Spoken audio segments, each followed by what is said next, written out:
into your imagination. We'll begin with a spin, traveling in a world of my creation. What you'll see will defy explanation. If you want to view paradise, simply look around and view it. Anything you want to do it. Wanna change the world? There's nothing to it. There is no life I know to compare with pure imagination. Living there, you'll be free if you truly wish to be.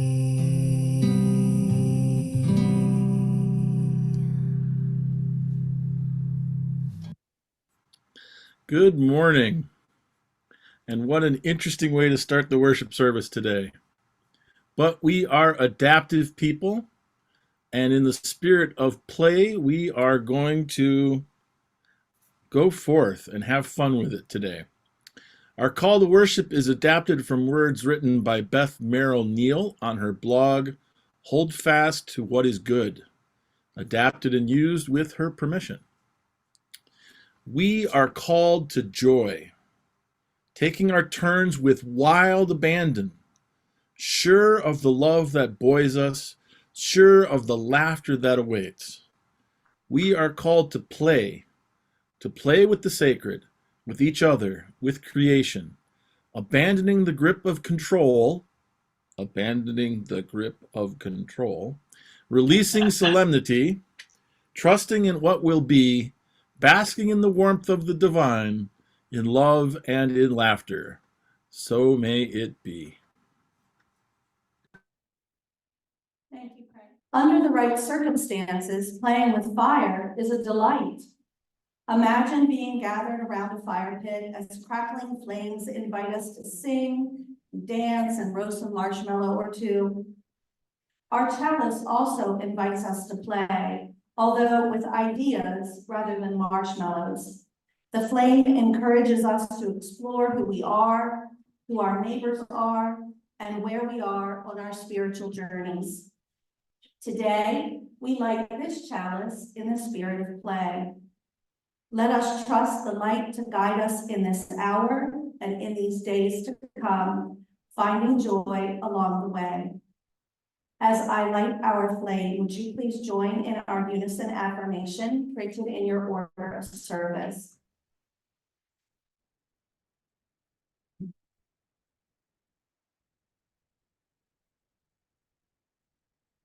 May the light of this flame and the power inspire us to believe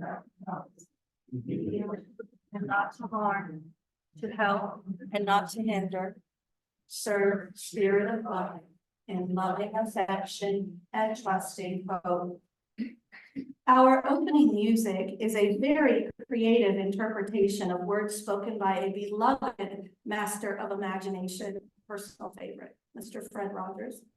Please enjoy this video of the song, Garden of Your Mind.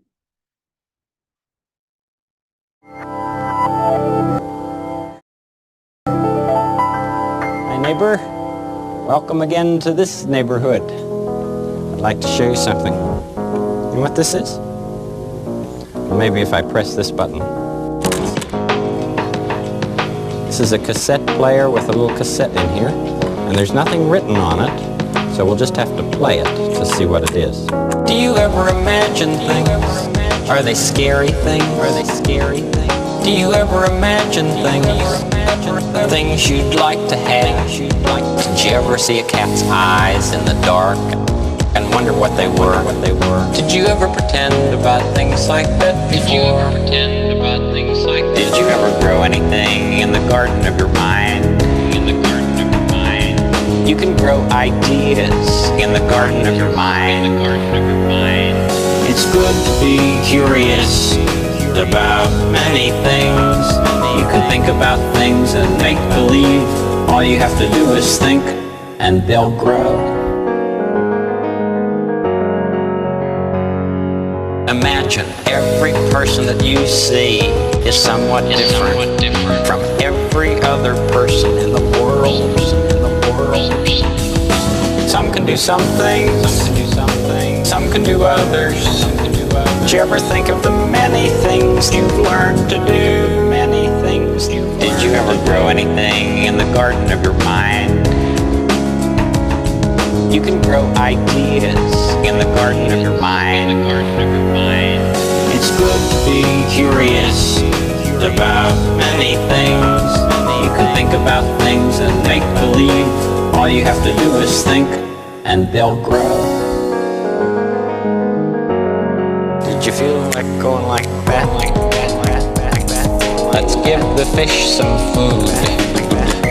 Mr. McFeely, I didn't order any whistles. That's what they call a slide whistle. Did you feel like going like that? There are so many things to learn about in this world, and so many people who can help us learn. Did you ever grow anything in the garden of your mind? You can grow ideas in the garden of your mind. It's good to be curious about many things. You can think about things and make believe. All you have to do is think. You can think about things and make believe. All you have to do is think, and they'll grow.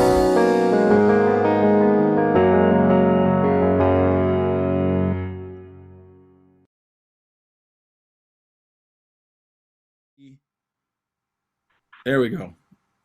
All right, so normally when I'm in person, I tell an improv story, and the people who are in the sanctuary get to participate, and I usually throw a stuffed D20, which is behind me on the wall here, and they get to answer the questions. But today, we're in a very interesting situation where I can't hear them and I can't see them. And it may be that today the people who are attending online via Zoom can rescue the story. So those of you who are online via Zoom, I'm going to invite you to unmute and turn your camera on if you are in the proper condition to be attending the worship service.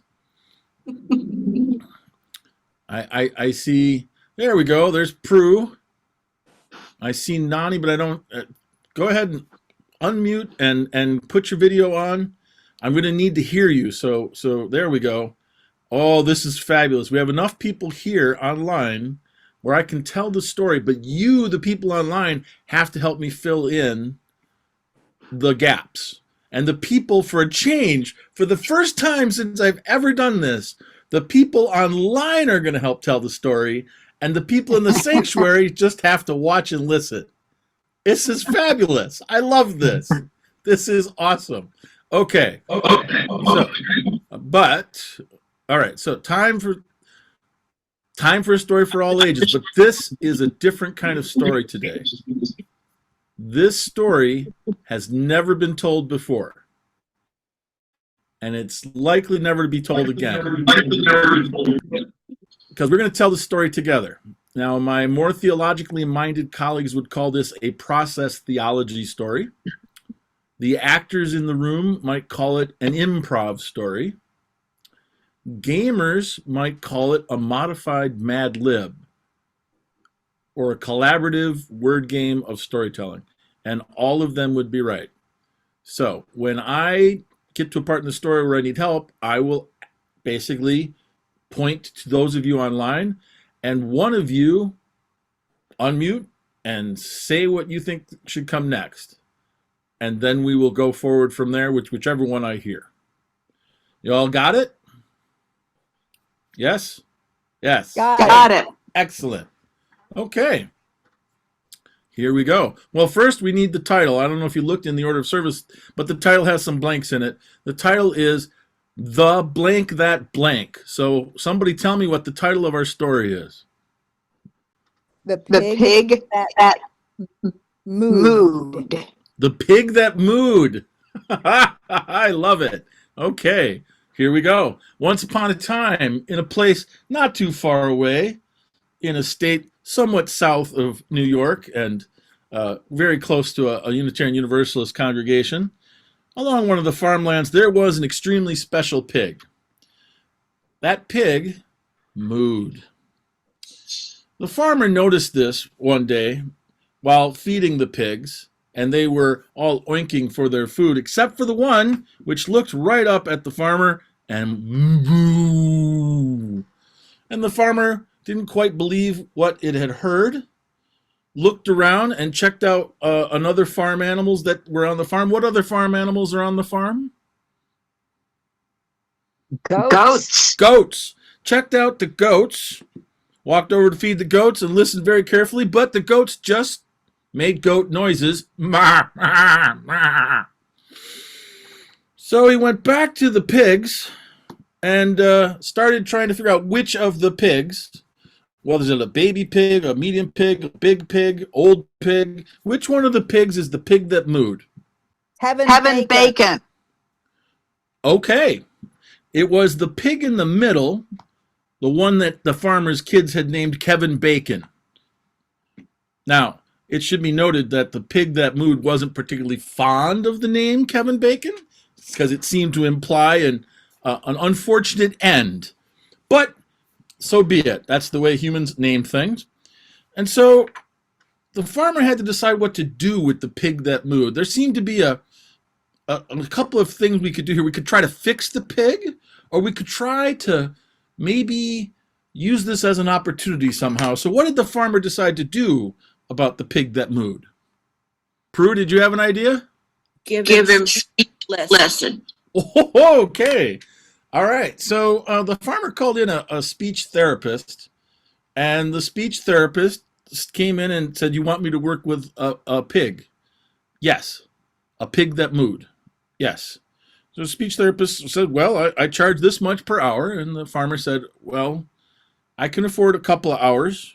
So he worked with the pig, and the pig finally started to say, in very good English, I might add, "Oink, oink."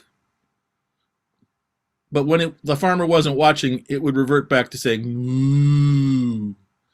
And one day the farmer heard the pig saying, "Oink, oink," when the food came, and then when the farmer moved away, he heard it going, moo. So the question I have is, did the farmer decide to do anything after that, or did the farmer leave well enough alone? Or did they celebrate this somehow? They celebrated diversity. Excellent. The farmer, being a member of that nearby Unitarian Universalist church that I mentioned earlier, decided that it was kind of cool to have a different kind of pig, and raised money from the church to actually have the speech therapist come in a number of times so that the pig could say other words in English, and they would put on shows for kids and local places and come to church events. But the farmer let it be known to the pig that it was all right, when they weren't putting on shows, to just be the pig that mooed. And that is the end of our story. Thank you, everybody online, for helping out with our story. Feel free to mute yourselves. With that, we will sing out our younglings to the classrooms, if there are any younglings to be sung out. As Unitarian Universalists, we strive to work towards spiritual wholeness through actions that seek accountability, dismantle racism and other oppressions, and give voice to those regularly on the margins. For today's service, we lift up the voice of LeVar Burton, another saint of the modern era, from his online masterclass, "The Imagination is Our Superpower." I believe that two of the most important words in combination in language are "what if?" Because by accepting that invitation into the what if, everything becomes possible. And so after that question, in the exploration of that question, all things become possible. What if we were able to build a spaceship and travel to other stars? What if we were able to marshal the resources on this planet and demonstrate that there's plenty for all of us? What if we were able to bridge the divide that separates us ideologically, intellectually, emotionally? What if we were able to do that? All of those things. There's a tendency that we have as human beings to encourage an investigation into the what if when we're children. But when we remove permission as we get older to imagine and to investigate that what if, I believe that we need to maintain contact with that inquiry. We need to maintain our contact with our imaginations as we grow up and grow older. We can't have a just, equitable society unless we can imagine one. Our imagination is a muscle. It's an ability. I guess it's kind of like a bicycle. You never lose it, but it's not in tip-top condition unless we exercise it. For our time for meditation, I offer a playful prayer written by the Reverend Francis Manley, retired Unitarian Universalist minister, currently an active member of the worship team at the UU congregation in Buffalo, New York. Spirit of life and love, we are a serious people with wide-ranging concerns for our world, our community, and yes, for ourselves as well. Our world is a serious place.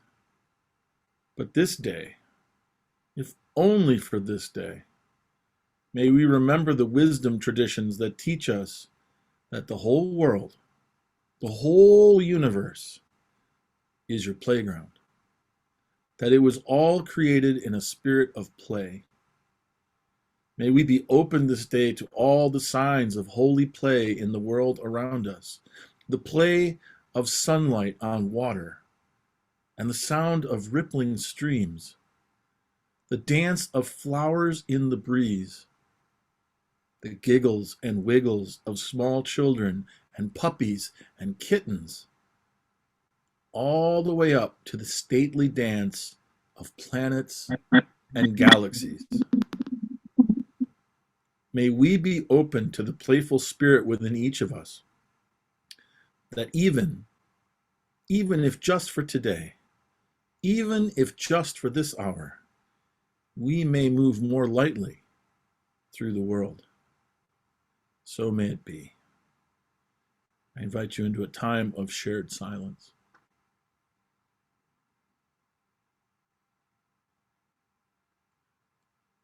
Our song of meditation today is hymn 123, Spirit of Life.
Our reading today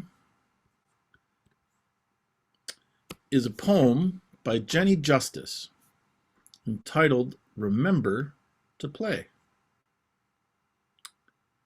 We forget what it is like to laugh, to play. We forget what it is like to simply exist in moments of joy.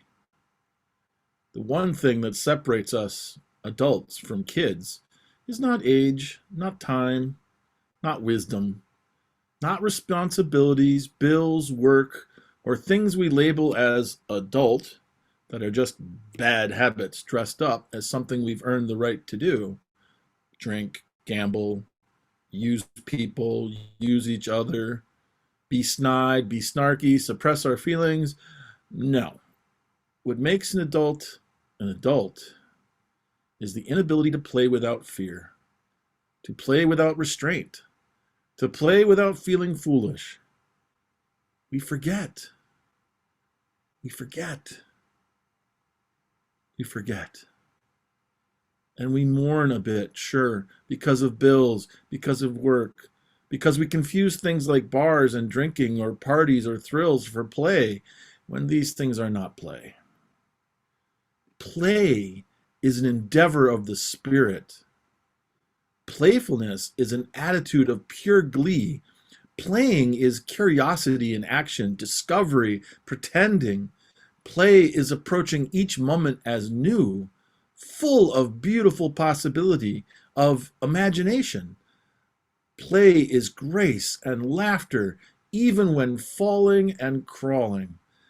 Play is using our bodies, our hearts, our minds, our spirits, to explore the world around us with kindness and awe. We forget this. We forget this. We have to remember. We have to make time, all of us, children, adults, all genders.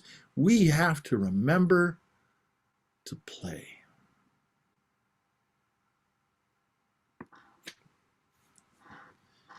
I hope those of you in the sanctuary enjoyed our storytelling game earlier. I hope you enjoyed and liked where it ended up. I've told that story, well, not that story, but I've told an improv story like that story probably a dozen times now at different congregations. And they're always different. And there's always at least one person who listened to the story who wanted it to go somewhere else. And that's okay. Some people find improv stories a little nerve-wracking, and that's even without the technical difficulties. We like to have certainty. We don't necessarily want to be called on to give the answer.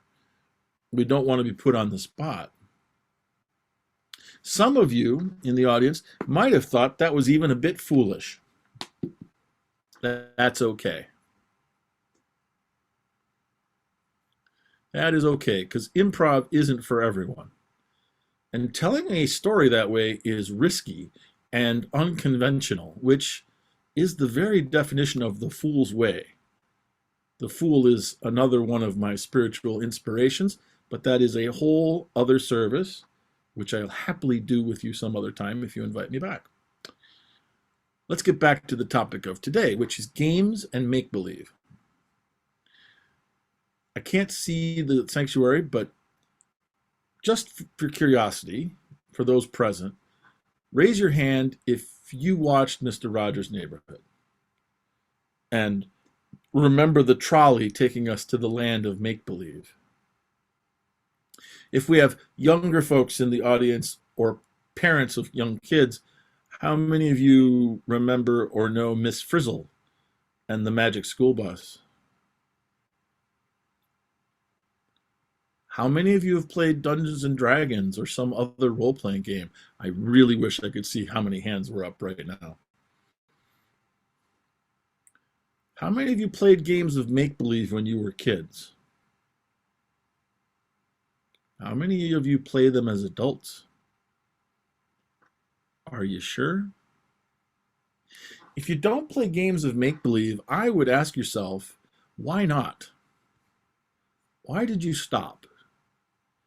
Our imagination is a wonderful gift, As adults, we don't often talk about imagination, or if we do, we talk about it with a different word. We usually say creativity. You ever notice the different connotations between those two words? She's got a very active imagination. He is quite a creative person. Imagination is seen as a bit frivolous, and creative is, well, a productive thing. We use it to describe writers and musicians and painters, and we tie creativity to results or problem solving. What do we link imagination to? Dreaming, wishing, fantasies. We are doing ourselves a disservice this way. Imagination is way more powerful, way more important than we give it credit for. Imagination is the first step to transformation. Now, before we go too far down this path, I want to head off a potential misunderstanding, a possible misconception. I am going to talk about the power of imagining today and the power of positive thinking, but I am not preaching the prosperity gospel. And I am most certainly not expounding on the secret. I hope not to offend anyone when I say this, but both of those related theologies are just bad theologies. I know you don't expect a Unitarian Universalist minister to say something like that. We're supposed to be open-minded and described often as welcoming to all beliefs, but that is only half right. We are open-minded, but not so much that we let our brains fall out. And a close study of prosperity gospel and the secret will quickly lead you to some very ugly places that are not consistent with our UU principles or our message of love and respect for all. So I'm not talking about those beliefs today. I'm talking about playing make-believe, the power of imagination. More and more, scientists are discovering that what we think about makes a huge difference in our moods, our mental health, our physical health, and our short-term and long-term success, however you may define that loaded word. Olympic-level athletes use visualization to see themselves performing every part of their sport, including crossing the finishing line, breaking the record, clearing the bar, whatever they hope to accomplish it. Visualization is another word for imagination. It's solo role-playing. Therapists and teachers have been using role-playing for decades, usually asking people to imagine themselves in a certain social situation, facing a difficult, stressful encounter, and acting out how they would navigate it. Sometimes this is a solo exercise, sometimes with a partner. How many of you have been asked in a training or a workshop you attended to do a little role play? How many of you enjoyed that? Oddly enough, considering I am a professional game master, an empath, and an extrovert that absolutely loves role-playing games, I loathe role-playing exercises at workshops. And when I even get the hint that that's where we're headed, I head for the doors. The difference is, very few of us want to role-play ourselves in difficult or challenging situations. See, we have a word for that game already. It's called life. Role-playing is way more fun when we can pretend to be someone else doing something amazing somewhere or someone else. It turns out it is also rather therapeutic too. In the last couple of decades, many social scientists, psychologists, and therapists have started using role-playing games with clients, young and old, to help build communication skills, creative problem solving, ego strengthening, identity exploration, confidence building, sharpening focus, delaying gratification, adaptive behaviors, anger management, and many other therapeutic outcomes. Role-playing games have become a popular means of helping those on the autism spectrum. Role-playing games have proven amazingly effective with our incarcerated populations in teaching social skills and survival skills that make recidivism less likely. In schools, prisons, churches, boardrooms, the power of make-believe is being harnessed with games to help people make significant changes. And we do it every day, usually in ways we aren't even trying to. Any of you out there consider yourself to be worriers? You know, the worst case scenario thinkers? There's always somebody in the group. My wife, Cheryl, is a trained, certified consulting hypnotist. Her ministry is one of teaching people how to use their thoughts and their imagination to help themselves make improvements and changes in their everyday lives. I'm extremely proud of her. She says, worry is a terrible waste of your imagination. She's taught me a great deal about the power of our beliefs, our thoughts, our make-believe. That's what worry is, you know. It's a solo game of make-believe in a horror genre. It's us mentally casting ourselves in a disaster flick.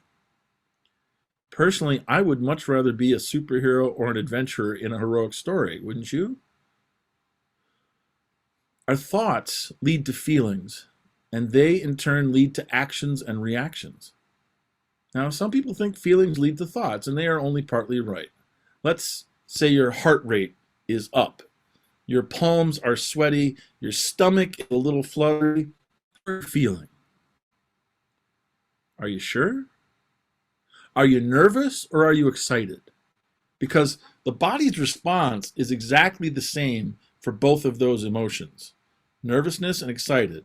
Your body reacts, and then your brain looks for context. Why am I feeling this? And then it decides, oh, I'm nervous or I'm excited. But you actually get to choose. Let me give you a hypnosis trick Cheryl taught me. She calls them Jedi mind tricks. I call them mental cantrips. Pick your own fantasy or sci-fi genre if that makes you happy. This one is useful if you are headed into surgery. Before you go in, before they give you the general anesthetic and knock you out, imagine what favorite food you will eat when you wake up. Imagine it in as much details as possible. Imagine it so hard your mouth waters and your tummy grumbles. And then let them put you under. When you come out of the surgery, the nurse is going to ask you how you feel. And if you will honestly tell her, you will say, I'm hungry. And they will respond with surprise and relief because they expected you to possibly be nauseated. But the body can't be hungry and nauseated at the same time. And you imagined yourself being hungry, so that's how you wake up. Go ahead and try it. You'll see it's an amazing trick. Self-talk is powerful. The more positive our self-talk, the less depressed we feel, the more hopeful we are, the more active we become, and the more successes we experience. Another example of one of my wife's cantrips is one from before she was a hypnotist, but was a trained psychotherapist. We had just moved to Chicago, Illinois from Madison, Wisconsin, so I could attend seminary. It was a huge culture shock for us. And we were lamenting how unfriendly everyone was in Chicago. It was really bumming us out. Then one day, Cheryl said, we need to stop this. Let's make note of the friendly people we find. Being a pessimist, I said, that won't take long. But we started noting friendly people we encountered. And you know what? We found a bunch of them. They were everywhere. Our whole attitude changed. And Chicago wasn't that scary anymore. Wasn't that bad. Seminary wasn't that bad. Now, did our imagination change reality? Maybe, but not the way you might think. Our perception of reality certainly changed, but more importantly, our own attitudes and behavior changed. And that caused the other people around us to change. That's the magic of make-believe. By playing pretend, we can change how we feel and how we act. We can change how we perceive things and how others then perceive us. And that, my friends, leads to transformation, personal growth, and then community growth. Do you want to build the beloved community? then start by imagining it right now, with you in it. How would you act in the world that was the beloved community? How do others act in that world? Play that game every day and see what happens. I play spiritual games every day, and I share spiritual games often on my YouTube channel. Games that help us change the way of our being, our ways of interacting with the world. Playing games has always been a sacred act. Religious rituals often contain aspects of games of make-believe. So instead of growing up and working hard, maybe it's time we remembered to play and made make-believe more often. You want a world that's more just? Imagine it being so. Imagine yourself being so. You want a world that is peaceful? Make believe it is. Play a peaceful part in it.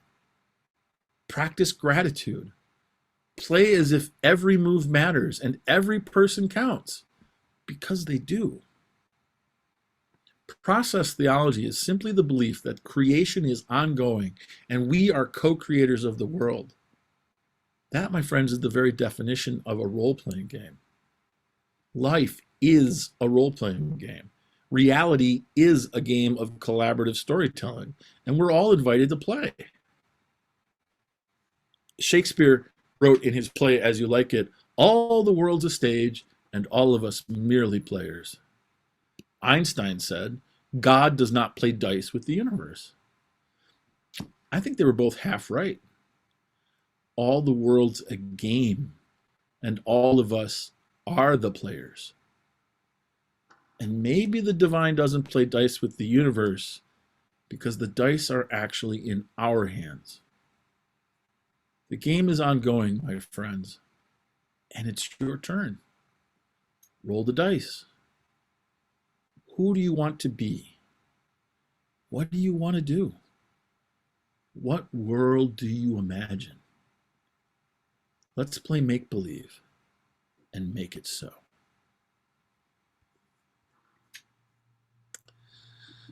Imagine a world of love, justice, and peace.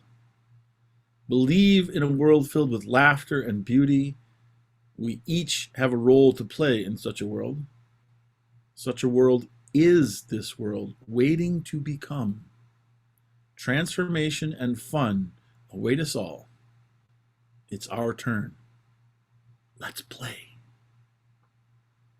Our closing music today is a song that has been performed many times, in many ways by many people, but this is truly my favorite version, performed by another master of imagination and modern-day saint, Jim Henson, in his alter ego, Kermit the Frog, with the Rainbow Connection.